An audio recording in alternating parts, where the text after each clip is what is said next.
Hello, in this video I want to tell you my list of top 10 movies you need to check out, and especially if you love history. And I'm talking about modern history mostly. And the thing about these movies is they are not historical movies even, but they do portray certain time periods in a very interesting way. Okay, so let's start with the first movie on this list, and I consider all the movies on this list to be equally worth watching for different reasons. So let's start with the movie Brat 2. It's a movie from the year 2000, and it's a Russian movie. And what's interesting about the movie, it offers us a Russian view of American racism, but it also portrays the decadence and just desperation that many Russian people felt under Yeltsin. The movie captures that feeling of humiliation and inferiority that many Russian people felt when they compared themselves to the West, especially during the Yeltsin period, where oligarchs literally killed their economic competition, when people were forced to sell their apartments at very low prices to the oligarchs, and they were threatened with like gangsters that worked for the oligarchs. Joblessness, Russian domestic economic industry was crushed due to Western competition entering their country because there was a lack of economic protectionism, and essentially that situation produced Vladimir Putin.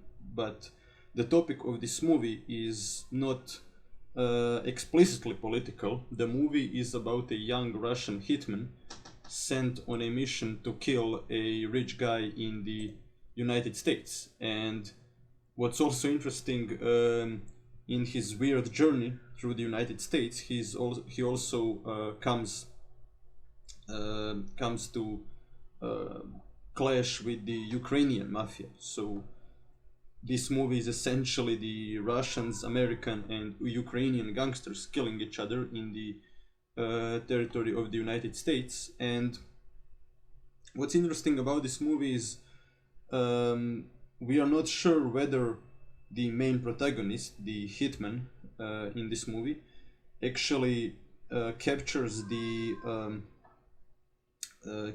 political opinions of the director, or whether he presents just a average Russian guy at the moment. He's slightly anti-Semitic.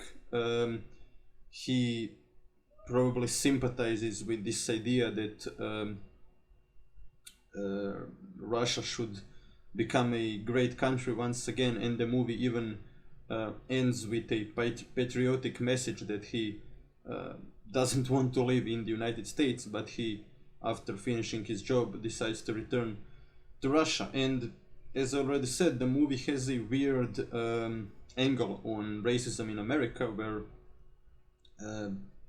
racism towards black people is portrayed like horrible and unjust, but then on the other hand, through the eyes of this Russian hitman, black people are also portrayed as kind of aggressive and, let's say, not maybe not very bright, but that's maybe how Russian gangsters viewed black people in the United States in the late 1990s. And to me, there was, since I'm from Croatia, there was even an interesting comment about Russia betraying the Serbs and just not helping them during the wars in Bosnia and Kosovo, which of course from the perspective of Croatia was great, because had the Russians helped the Serbs in Bosnia, yeah, it would have been much harder to win the war. But okay, let's not talk about that topic now. But yeah, the movie all in all is very interesting, and even if you are viewing it from a purely apolitical perspective, it's a very interesting gangster movie. And but what I also find like very weird and interesting about this movie is that Vladimir Putin actually quoted this movie The movie ends with a epic speech that's done by the hitman, and the Russian hitman, our main protagonist, actually says at one point, "The strength is in truth," and Putin repeated that line probably because he knows that this movie is very popular in Russia.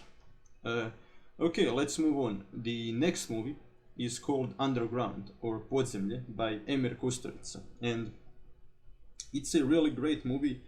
That it's a Balkan epic. I would compare it with Count Monte Cristo, or let's say a Balkan version of Count Monte Cristo. It starts with two friends smuggling weapons for the communists during World War II.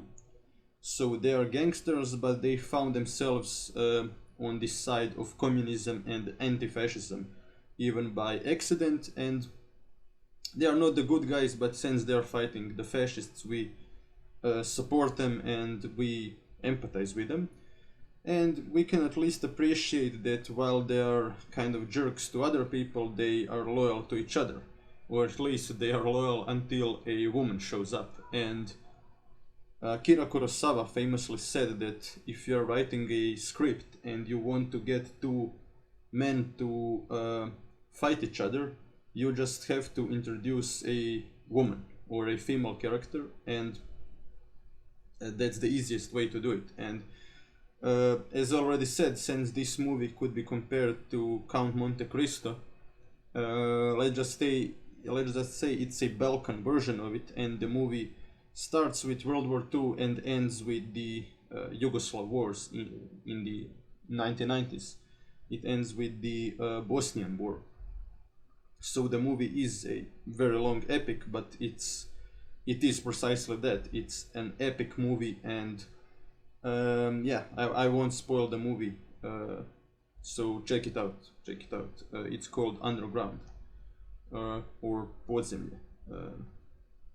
Okay, then if you are interested in how Chinese people saw Western colonialism, then you should check this movie out, Feast of Fury.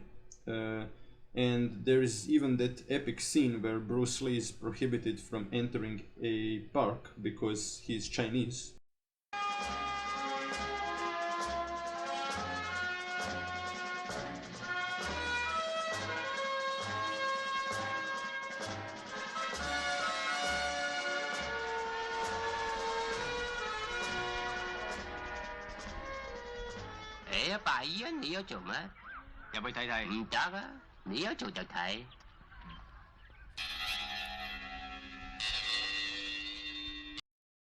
Main plot of this movie is blood vengeance between the Chinese school and the Japanese school that's also located in China, and Bruce Lee has to avenge his teacher. But the movie is done in a brilliant way. The martial arts are very good, and the movie is just also epic. It's almost like a Chinese opera where you have like the core singing between the chapters of the movie and telling us what the epic hero now must do. And for example, they'll sing about how he has to avenge his teacher because that is a secret duty. But yeah, and from a historical perspective, it tells us something about how Chinese people saw Western colonialism. And now one of the weirdest and scariest movies on this list it's called Come and See. The movie was directed by a Russian guy that as a child experienced the German invasion of the Soviet Union, and many of the things that traumatized him as a child were put in this movie. And what's interesting is that a child actor actually suffered from a mild form of PTSD just from filming this movie. Since they wanted the movie to be very realistic, this essentially child had to go through some crazy shit on the set. And yeah, I won't spoil what happens to you, but this is one of the darkest, in fact probably the darkest movie about World War II that I ever saw. And it's an interesting anti-war movie that just portrays the horrors of war without epic propaganda scenes or action. It just shows the horror of the horrors of the German invasion of the Soviet Union in a, I would even say, in a slightly surrealistic way, but all that happens unfortunately did happen in real life. Maybe not exactly as portrayed in the movie, but all the crimes committed by the German military in this movie did happen. So yeah, check it out if you're in a mood for a what I would call a war horror movie, essentially. And now my favorite communist propaganda movie. It's called The Bridge. It's a Yugoslav propaganda movie, loosely based on a real story where a group of partisans are tasked with destroying a bridge in order to stop the German military from advancing. And the movie is essentially a communist Lord of the Rings. It's this epic story of a fellowship. They need to cross through the mountainous regions of Bosnia in order to destroy not a ring but a bridge. So yeah, check it out. And what's interesting about this movie even humanizes the German soldiers, which is unusual for a communist propaganda movie. And now I want to recommend to you a movie that's not, I would say, historically accurate, but it's a Western directed by Howard Hawks, part of his Sheriff trilogy, and the movie is a perfect example of the myth that the Americans built about the Wild West through Western movies. The movie has John Wayne in it and Dean Martin, and what's interesting about the movie is that the main theme of this movie is actually not the action that's going on, and that is a small sheriff trying to fight against a corrupt landowner that has many of hired killers at his disposal. But the movie is actually really about Dean Martin just trying to quit drinking. And all in all, I would say it's a drama movie with elements of action and romance, but that's why I like westerns generally, because they combine drama with action and some philosophical questions about what is a just thing to do. So yeah, if you're interested in westerns that build this American myth of the West, then definitely check out Rio Bravo. And now I have a war horror movie, but not a horror movie in a sense that it portrays war as horrible, but it belongs to the horror genre. It has the elements of the supernatural in it. So check out this weird Serbian movie from 2011. It's called The Enemy or Neprijatelj. And the movie is located in Bosnia on the last day of war. And just as the soldiers are desperately waiting for an order to finally return home, for some weird reason, the order never comes. So they have to remain in Bosnia. And things get even creepier. They open this wall for whatever reason, I can't remember, and inside the wall they find this man. And the man, when they ask him who put you there, he just says the enemy. And they have no idea who is the enemy, or whether this guy is Serbian, Muslim, or Croatian, since essentially we all speak the same language. Yeah, and the guy starts to act really creepy, and some supernatural shit also starts to happen as they're desperately waiting for an order to head back home. So I highly recommend you to check out this movie if you like horror movies, or if you like war movies, or if you're just interested in history generally. So yeah, here you can see the poster for the movie, The Enemy it is called. And now Falling Down. So check out my review of the movie. I actually reviewed it a few days ago. This movie actually brilliantly portrays that in the 1990s, when America was at the peak of its power, for many people that wasn't the golden age.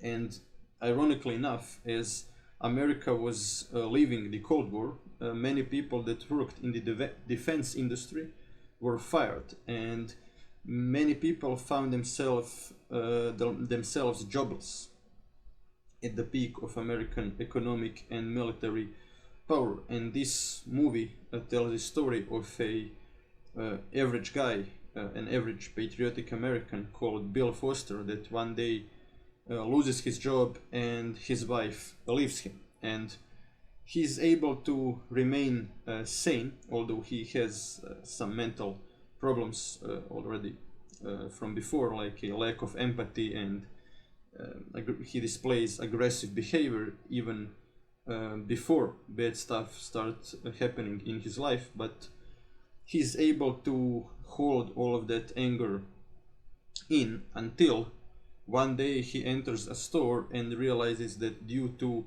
a recession that the US economy was experiencing at the time, in combination with corporate greed, he realizes that a bottle of Coke is 85 cents all of a sudden. And that's when he loses it and he goes full rage mode. And the movie is essentially a violent odyssey of him traveling through the United States and encountering all forms of injustice, from crime and poverty to neo-fascism and discrimination on a systemic level. He encounters all this weird stuff in the American society as he's having a mental breakdown, and he's actually contributing to the rise in crime that America was experiencing at one point in the 1990s. And here we can see him robbing a burger place, but yeah, I won't spoil the movie for you, so check it out. There is a brilliant scene in which this guy, Bill Foster, played by Michael Douglas, decides to rob a burger store because he wants breakfast and they stopped serving breakfast, so he decides to force them to make him breakfast. And now one of the funniest movies I ever saw in my life, The Balkan Spy. This movie portrays the paranoia that existed in Yugoslavia after the breakup between Tito and Stalin. And in historiography, that period is usually called using Stalin's methods against Stalin. And our protagonist is a Stalinist that was sent to Yugoslav prison, where he was re-educated, as Yugoslav communists called it at the time. Essentially, he was tortured until he renounced Stalin and became fanatically loyal to the Yugoslav regime. And once he found himself living as a free man once again, he is completely crazy from the training he received in prison, and now he becomes convinced that his neighbor that sells ice cream is actually a American spy, which is why he begins to kind of stalk him and his neighbor's wife as well. And I won't spoil the movie. At the end of the movie, we find out whether his ice cream selling neighbor is actually a dangerous American spy or not. But the point of this movie is that our protagonist descends further and further into madness as the movie progresses.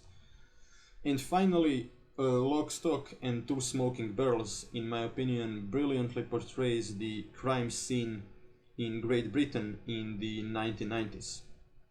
The movie tells a story of four criminal friends that find themselves owing £500,000 to a pretty dangerous mobster, which is why they somehow have to find the money in 7 days or they're dead. And what's interesting about the movie is that Guy Ritchie himself, before he became a director, well, he wasn't a criminal in a sense of being Al Capone or Scarface, but he was in some shady circles and he saw the British crime scene himself, and he actually based the main characters on his friends, which makes this movie interesting even from a, let's say, historical perspective, if you're interested in exploring the British crime scene of the late 1990s. So definitely check this movie out. It is called Lock, Stock and